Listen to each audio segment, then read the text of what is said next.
how many people, and I'm not even going to specify Muslims, but this is about everyone who claims to believe in God.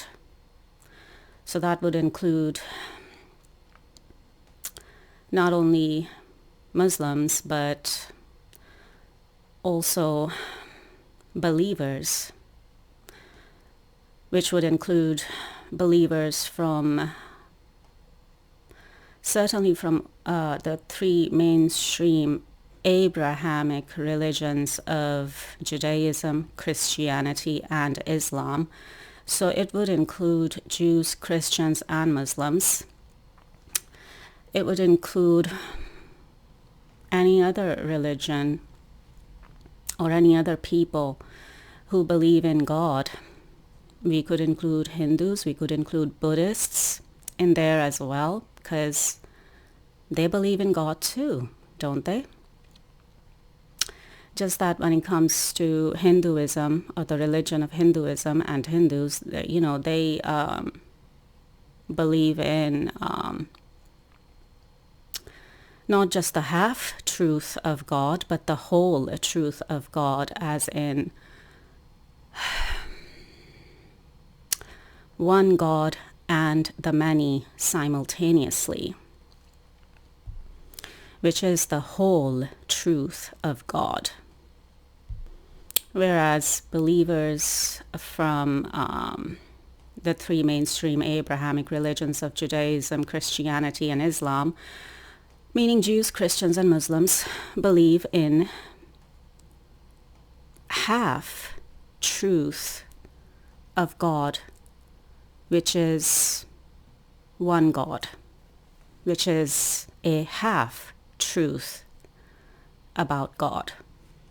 So, has anyone really bothered to think about and reflect on for themselves what God really truly is, or who God really truly is? Actually, I'm not even sure if I want to use who, because it's more like what God really truly is. Because I'm saying I don't want to use who God really truly is, or who God is, because God is not a who. God is not a person. God is not a man sitting somewhere up there on cloud 9 or in heaven or somewhere. God is not a man. God is not a person. I've been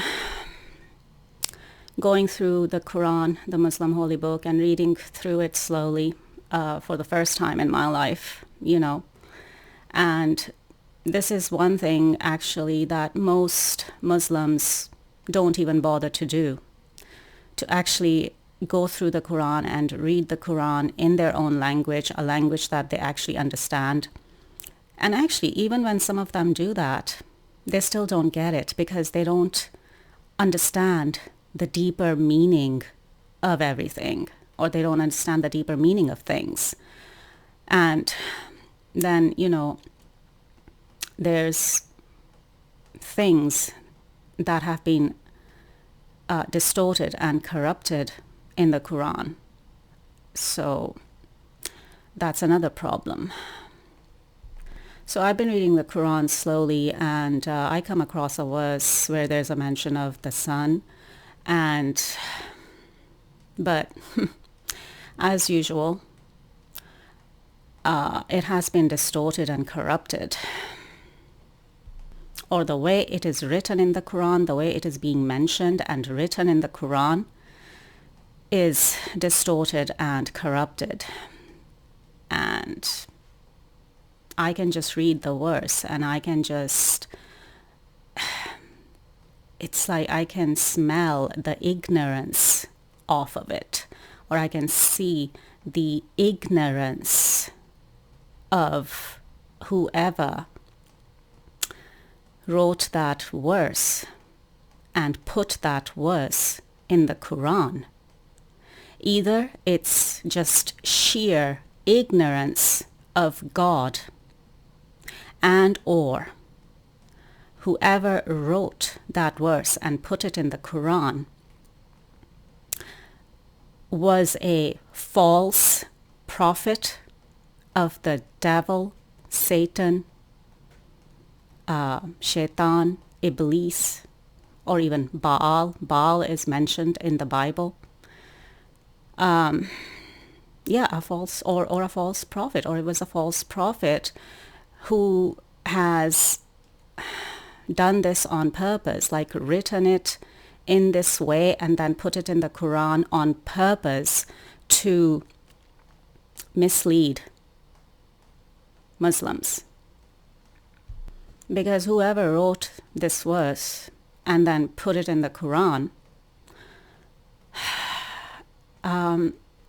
obviously does not know the truth of God. And I can see that, and I can tell that just by reading the verse. Because someone like me, would just read a verse, and if it's distorted and corrupted, whether it's been distorted and corrupted out of sheer ignorance, and or if it was done on purpose by a false prophet of the devil, Shaitan, Iblis, someone like me would read the verse, or would read a verse and be able to tell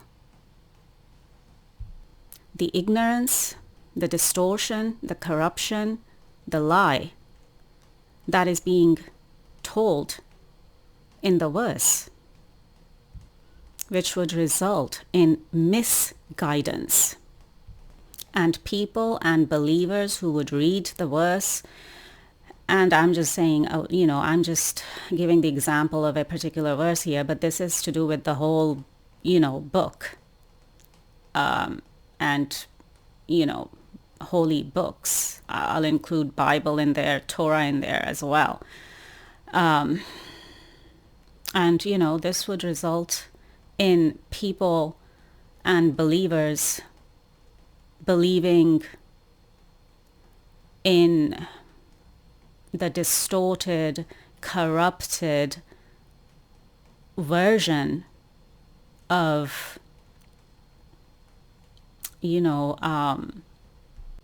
of God, or just simply lies about God that are not true.